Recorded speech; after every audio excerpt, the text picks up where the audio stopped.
With your Artistic Wire Deluxe Coiling Gizmo kit, you are going to receive one U-bracket with the built-in mount. This is really great because this will mount to your table.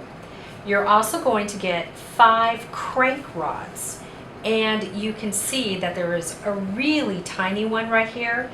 This makes some really cool small coils and really beautiful tiny little wire beads. And then you have the next size all the way up to this really thick rod, which is really cool for making jump rings. Now, in addition to these pieces, you are also going to get these wonderful step-by-step colored instructions on the back of your kit box. The first thing that you're going to want to do is to adhere your U-bracket to your table. And as you can see here, I have a pretty nice width of area. There's about 3 inches here. So this should accommodate just about any table that you are working on. So we're just going to slide that in, and then I'm going to secure it. You really want to make sure that this is nice and tight. And depending on the type of table that you're working on, you may want to cover that with a tablecloth. So the next step is to choose the crank rod size that you're going to want to work with, and I'll show you how to do that. Now, before I choose the size of rod that I want to work with, I do want to point out that there are some tools that you will need to purchase separately.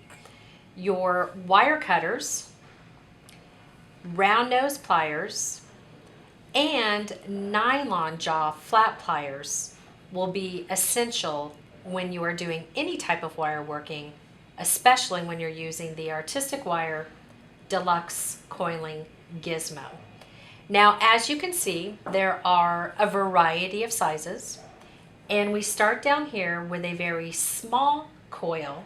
This is really fun, makes the most beautiful little beads, all the way up to this much larger coil, which is really great for making jump rings, especially when you want to color coordinate your piece. Now, I'm going to use the largest rod, and then what I'm going to do is insert that rod into the top hole on my U-bracket. The next thing is to choose my wire, and in this case, I am using 22 gauge Artistic Wire. This is where my nylon jaw pliers come in.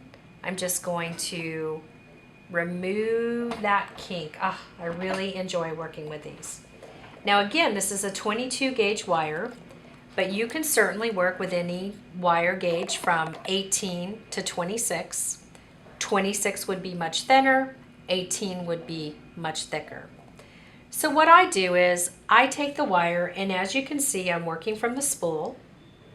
I drop that spool in my lap. I take the wire and I wrap it around what I like to refer to as the upside down U shape of the handle on my rod.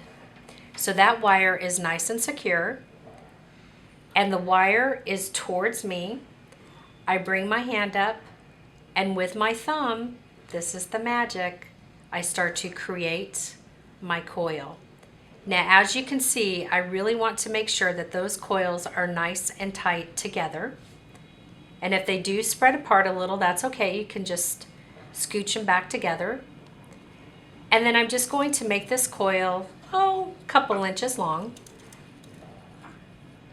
Some people find it easier to bring the rod all the way up and then hold it like I am. It's really a matter of preference. But the end result is that you want a nice coil where the coils are really nice and tight and snug together.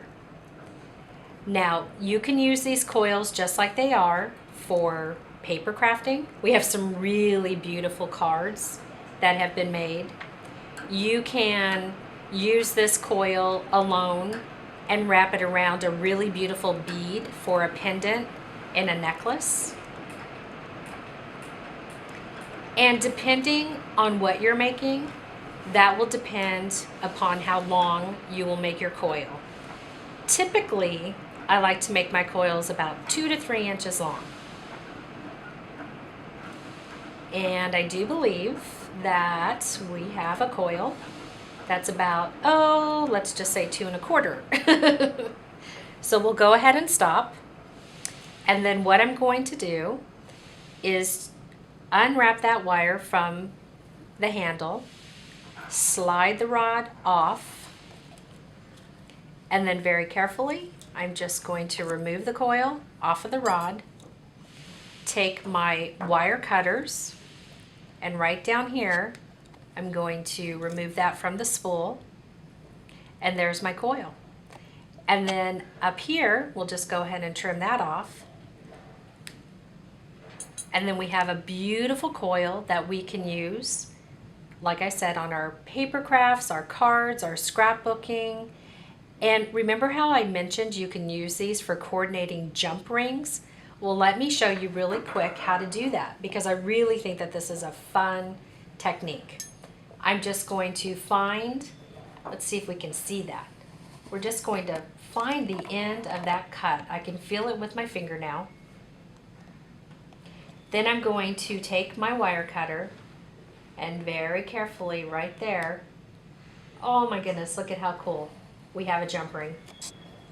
So now all of my projects, my bracelets, my necklaces, they're all going to have coordinating jump rings. This is probably one of my most favorite techniques. So I have the original coil that I made in step 1. And as you can see, I loosened some of those coils to create a tail. Now the next step is to choose a second color, and you want to make sure that you're using a gauge that is equal to the first coil or heavier. So in this case, I've got the 20 gauge wire.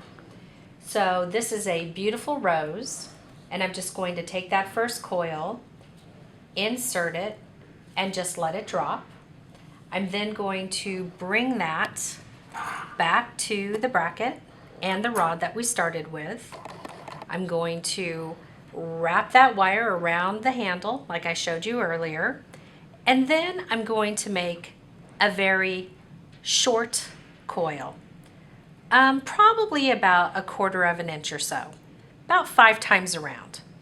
Then I take the original coil, I slide that up, and I also wrap that around the handle. And what that does is it helps me to get the coil up and over the rod. So with my pincher and my thumb, I'm just going to guide that coil, and you see how the coils are spreading. Oh, this is so much fun. And it's just a nice guide. I'm not really struggling with it. And then right here at the end, I'm going to finish that off with a coil that matches that first one. Again, about 1/4 of an inch or so, 5 turns. So there's my bead. Then what I'm going to do is remove that, and then I'm going to unwrap those pieces, slide it off the rod, bring in my wire cutters, nip that at the bottom, and then I need to clean up these little tails. Remember that when you are cutting, make sure to hold on to all of the pieces so none of them fly. And we'll just go ahead and get that little guy right there. And at this point, this is where I would bring in my round nose pliers, and I would just tuck those little guys in so that nothing rubs against my skin, especially if I'm going to use this bead as a piece for a bracelet or a necklace.